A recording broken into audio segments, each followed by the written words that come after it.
नमस्कार, जयतु भारतः GST and other laws discussion and analysis के आज के अंक में आपका स्वागत है। अपर्याप्त और अस्पष्ट कारणों से जीएसटी का रजिस्ट्रेशन कैंसिल करने पर ऑनरेबल गुजरात हाईकोर्ट ने जीएसटी अधिकारी को बहुत ही कड़ी चेतावनी दी है। उसी के जजमेंट के बारे में आज के अंक में डिस्कशन करते हैं। यह 24 मार्च 2022 का एक जजमेंट है जिसके अंदर यह प्रोप्राइटरशिप कंसर्न थी, उसको 28 फरवरी 2022 को एक सोकोज नोटिस फॉर्म जीएसटी आरईजी 17 या फॉर्म जीएसटी आरईजी 31 के अंदर दिया गया था, जिसके अंदर यह जो सोकोज नोटिस में कैंसलेशन ऑफ रजिस्ट्रेशन का कारण बताया गया है, उसमें यह लिखा है it appears that your registration is liable to be cancelled for the following reason. ये निम्नानुसार जो कारण है उसके कारण से आपका रजिस्ट्रेशन कैंसल होने योग्य लगता है। उसमें यह रीज़न बताया है, यह पहले पार्टी का नाम लिखा है और फिर your weight CST number so and so एब इनिशियो कैंसल्ड ऑन 25/2/2021। 25 फरवरी 2021 को आपका वेट नंबर कैंसिल कर दिया था। इतना लिखकर फिर उनसे रिप्लाई मांगा गया है और 9 मार्च 2022 को पर्सनल हियरिंग भी दे दी गई थी। तो इस केस के अंदर कोई भी डिटेल्स जो होनी चाहिए वह क्या डिटेल्स है, क्यों कारण, किस कारण से रजिस्ट्रेशन कैंसिल करना चाह रहे थे, यह कुछ भी इससे पता नहीं चल रहा था। यहाँ पर यही चीज ऑनरेबल हाईकोर्ट ने ऑब्जर्व की, the show cause notice is bereft of any material particulars और इंफॉर्मेशन। कोई भी जानकारी सोकोज नोटिस के अंदर नहीं थी और इस प्रकार की किसी भी जानकारी के अभाव में किसी भी व्यक्ति के लिए यह संभव नहीं है कि वह इसका जवाब दे सके, इसका उत्तर दे सके। शायद जो जीएसटी अधिकारी थे वह यह बताना चाह रहे थे कि वेट या सीएसटी का रजिस्ट्रेशन वह एब इनिशियो कैंसिल हो गया, इसलिए उनका जीएसटी का रजिस्ट्रेशन वैलिड नहीं रहेगा और कानून सम्मत नहीं रहेगा। लेकिन यदि इस तरह का एलिगेशन था तो अथॉरिटी को कुछ तो डिटेल्स देनी चाहिए थी इस बारे में, वो डिटेल्स इस केस के अंदर नहीं दी गई थी। इस कारण से यह जो सोकोज नोटिस थी उसको माननीय गुजरात उच्च न्यायालय ने क्वॉश कर दिया और यह निर्देश दिया कि यदि जीएसटी अधिकारी को ऐसा लगता है कि यह जीएसटी का रजिस्ट्रेशन वैलिड नहीं है और कानून में उसे मान्यता प्राप्त नहीं हो सकती, तो वह फिर से फ्रेश शोकोज नोटिस दे सकता है फिजिकल फॉर्म में। क्योंकि आपको जैसे मैंने पहले बताया कि इसके पहले एक जजमेंट में भी ऑनरेबल हाईकोर्ट ने कह दिया है कि जब तक जीएसटी पोर्टल सही तरीके से काम नहीं करता है तब तक फिजिकल फॉर्म में भी शोकोज नोटिस देना आवश्यक होगा। और यह जो फ्रेश शोकोज नोटिस देंगे उसके अंदर जो भी जरूरी इंफॉर्मेशन हो वह सारी इंफॉर्मेशन उस शोकोज नोटिस में दी जाए ताकि उसको प्रॉपरली आंसर दिया जा सके। इतना कहकर यह ऑर्डर ऑनरेबल हाई कोर्ट ने पास किया, लेकिन यह मैटर यहीं पर समाप्त नहीं हुई। यह दूसरा राउंड ऑफ लिटिगेशन था उसी पार्टी का। इसमें यह 11 अप्रैल 2022 को माननीय उच्च न्यायालय ने ऑर्डर पास किया। इसमें जो जीएसटी अधिकारी हैं उनको व्यक्तिगत रूप से रिस्पोंडेंट बनाया गया था। इस केस में ऑनरेबल हाईकोर्ट ने अपने पुराने ऑर्डर का अवलोकन किया और यह ऑब्जर्व किया कि जो अधिकारी थे उनसे यह एक्सपेक्टेड था कि यदि उन्हें जीएसटी का रजिस्ट्रेशन कैंसिल करना है तो वह एक नई शोकोज नोटिस देंगे जिसमें सारी डिटेल्स देंगे और उसके बाद में वह ऑर्डर जारी करेंगे जिसके द्वारा रजिस्ट्रेशन कैंसिल करना उन्हें यदि उचित लगता है तो रजिस्ट्रेशन कैंसिल किया जाएगा। लेकिन जो अधिकारी हैं उन्होंने रजिस्ट्रेशन कैंसिल करने का ऑर्डर पास किया है और वह ऑर्डर भी काफ़ी अस्पष्ट है। जब माननीय उच्च न्यायालय ने ऑर्डर पास कर दिया कि शोकोज नोटिस को और रजिस्ट्रेशन कैंसिल करने वाले ऑर्डर को निरस्त किया जाता है और उसके बाद में अधिकारी नई सोकोज दे सकते हैं।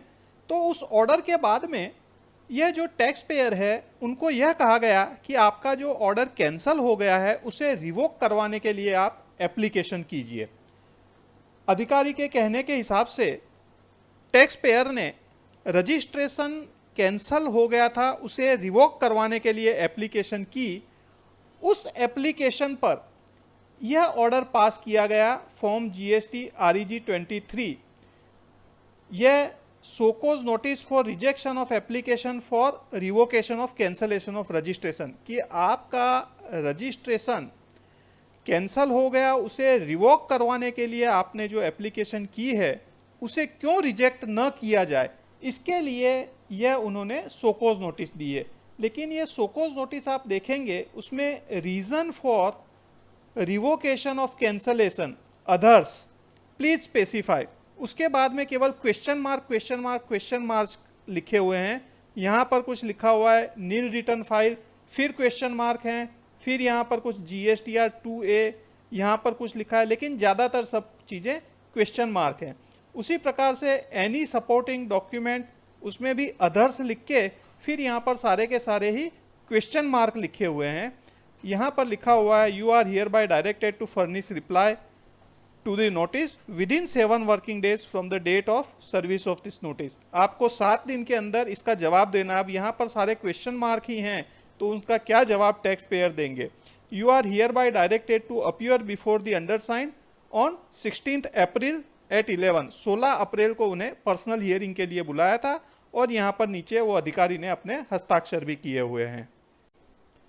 यहाँ पर ऑनरेबल हाईकोर्ट ने यह ऑब्जर्व किया does the aforesaid order with only question marks make any sense, क्या यह जो ऑर्डर है जिसमें केवल क्वेश्चन मार्क हैं उसका कोई अर्थ निकलता है। We fail to understand that the respondent number 2 might not have felt even for a second as to what he was doing. जो रिस्पोंडेंट नंबर 2 अर्थात GST अधिकारी है उनको क्या एक सेकंड के लिए भी यह विचार नहीं आया कि वह क्या कर रहे हैं।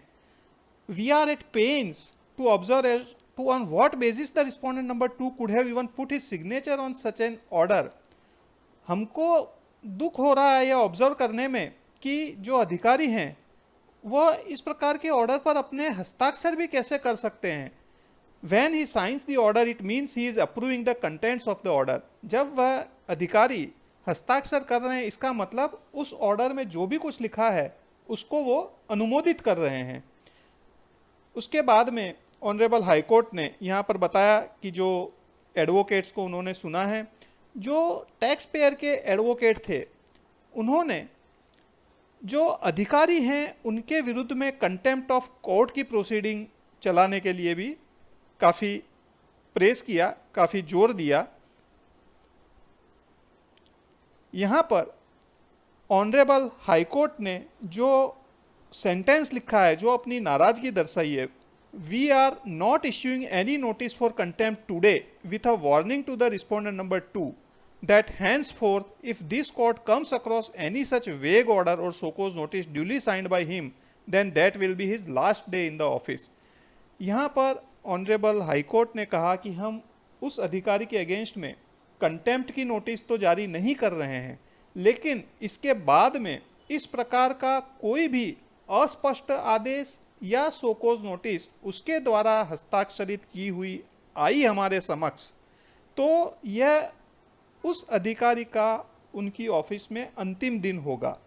इतने कठोर शब्द माननीय उच्च न्यायालय को कहने पड़े, यह अपने आप में दर्शाता है कि इस प्रकार की अस्पष्ट और अपर्याप्त कारणों से जो सोकोज नोटिस या ऑर्डर जारी किया जा रहा है GST रजिस्ट्रेशन कैंसिल करने के लिए, उसे ऑनरेबल हाईकोर्ट ने लाइटली नहीं लिया है।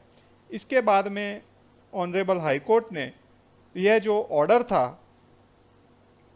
उसे सेट असाइड कर दिया और GST रजिस्ट्रेशन जो था रीट एप्लीकेंट का, टैक्स पेयर का, उसे रिस्टोर कर दिया, वापस उसे लागू कर दिया। यहाँ पर मैं यह बात एक बार फिर से कहना चाहूँगा कि जो यह form GST REG 23 show cause notice for rejection of application for revocation of cancellation of registration जारी किया गया था इस जीएसटी अधिकारी के द्वारा, जिसमें यह क्वेश्चन मार्क ही क्वेश्चन मार्क हैं, तो यदि वास्तव में इस प्रकार का क्वेश्चन मार्क ही था और उसे अधिकारी ने साइन करके भेज दिया है, तब तो यह अधिकारी की गलती है और माननीय उच्च न्यायालय का इन अधिकारी के विरुद्ध में जो भी टिप्पणी की, उन अधिकारी के से नाराज होना वह बहुत ही उपयुक्त भी था। और जीएसटी के सभी अधिकारियों को यह ध्यान में रखना चाहिए कि इस प्रकार का कोई भी मौका आगे से माननीय न्यायालय के समक्ष या जो भी एपेलेट अथॉरिटी है उसके समक्ष न जाए, जहां पर अधिकारियों के द्वारा इस प्रकार की गलती की हो, वह ध्यान में आया हो। लेकिन मुझे यहाँ पर एक और भी संभावना दिखती है। हो सकता है कि यह जो केवल क्वेश्चन मार्क ये आए हैं, वे सच में क्वेश्चन मार्क न हो, या तो यह ऐसा हो सकता है कि यहाँ पर जो ये कारण बताए हों, यह उन्होंने गुजराती में लिखे हों अधिकारी ने, क्योंकि यह गुजरात का मसला है। और यह जो, क्योंकि कुछ शब्द इंग्लिश में जो हैं GSTR 2A GSTR 2A नील रिटर्न्स, वो यहाँ पर दिखाई दे रहे हैं, लेकिन यह क्वेश्चन मार्क है, तो शायद वो कुछ कंप्यूटर मिस्टेक कह सकते हैं या टेक्निकल ग्लिच कह सकते हैं। यदि ऐसा है तो यह टेक्निकल ग्लिच दूर करना बहुत ही आवश्यक है, क्योंकि अब तक तो हमने ऐसे केसेस देखे थे कि जहां पर टैक्स पेयर के द्वारा जीएसटी पोर्टल में टेक्निकल ग्लिच की कंप्लेन की जा रही थी, जहां पर आपको ध्यान हो तो ट्रान 1 टाइमली फाइल न किए जाने पर उनकी ट्रांजिशनल क्रेडिट नहीं मिल पा रही थी। तो ऑनरेबल हाई कोर्ट ने उन्हें बोला कि टेक्निकल ग्लिच के कारण से कोई भी इस प्रकार से डिले हुआ हो तो उसे दूर करना चाहिए और उसको क्रेडिट डिनाई नहीं करना चाहिए। लेकिन यहाँ पर जिस प्रकार का यह एक परिस्थिति आई है, यह यदि वास्तव में टेक्निकल ग्लिच के कारण है, तो आप देखिए कि यदि टेक्निकल ग्लिच के कारण इस अधिकारी को ऑनरेबल हाई कोर्ट से इतनी नाराजगी सहन करनी पड़ी हो और कंटेम्प्ट ऑफ कोर्ट होने से बाल बाल बचे हों, तो ऐसे में इन अधिकारी को और डिपार्टमेंट को सोच के थोड़ा सा एक्शन लेकर यह जो जीएसटी पोर्टल है उसमें से इस प्रकार के टेक्निकल ग्लिचेस जल्द से जल्द दूर करवाने की आवश्यकता है, ताकि जीएसटी अच्छे से इम्प्लीमेंट हमारे पूरे देश में हो सके, ना टैक्स पेयर को परेशानी हो, ना जीएसटी अधिकारियों को परेशानी हो। आज के अंक में बस इतना ही। धन्यवाद। Please like, share and subscribe. आपको और किसी जीएसटी रिलेटेड विषय पर जानकारी चाहिए विशेषतः, तो कमेंट्स में लिख सकते हैं। जय हिंद।